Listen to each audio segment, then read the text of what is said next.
क्या पूजा किसकी करनी थी? जिसको जल गला नहीं सकता। और हम किसकी करते रहे? जिसको जल ने गला दिया। बस इतना सा फर्क है।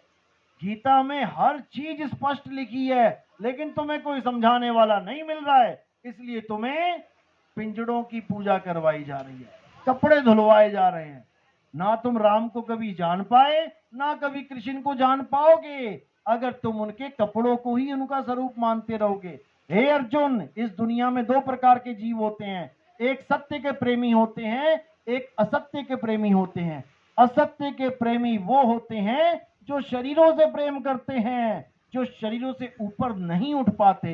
और सत्य के प्रेमी वो होते हैं जो आत्म सत्ता को जानते हैं, जो आत्मा में ही लीन रहते हैं। वही पुरुष आत्म ज्ञानी होते हैं। चौथा अध्याय 34वां श्लोक। हे अर्जुन, जो ऐसे गुरु की शरण में चले जाते हैं जिसने आत्मा को बोध किया है, आत्मा को जाना है, आत्मा को महसूस किया है, वही गुरु तुम्हें तुम्हारे आत्म स्वरूप का ज्ञान दे सकता है। एक बार आत्मा का ज्ञान हो जाने पर तुम्हें कोई भी अज्ञान भ्रमित नहीं कर सकता। उस तोते को कोई यकीन नहीं दिला पाएगा कि तू पिंजड़ा है।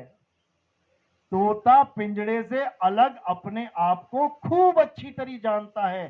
तुम एक बार पिंजड़े का गेट खोल के तो देखो, वो सीधे आसमान में दिखाई देगा तुम्हें, क्योंकि उसका मोह पिंजड़े से होता ही नहीं है। हे अर्जुन, जिसे एक बार अपने स्वरूप का ज्ञान हो जाए, वो इस पिंजड़े से मोह रखता ही नहीं है। उसको पता है कि मैं अजन्मा हूं, मैं शाश्वत हूं, मैं नित्य हूं।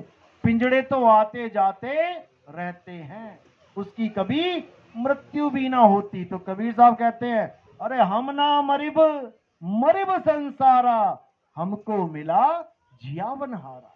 मुझे वो आत्मा मिल गई, अब मैं अपनी आत्मा में रमण करता हूं, अब मुझे कोई मार नहीं सकता।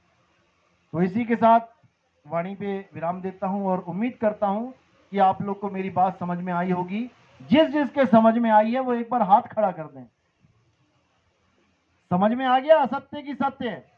तो आज के बाद आप कपड़े धोगे, कपड़े धोगे कि नहीं? कौन कौन नहीं धोएगा कपड़े, एक बार हाथ खड़ा करो। देखो अभी भी हाथ खड़े नहीं हो रहे हैं, समझने के बाद भी कपड़े छूट नहीं रहे हैं। बस यही दुविधा है।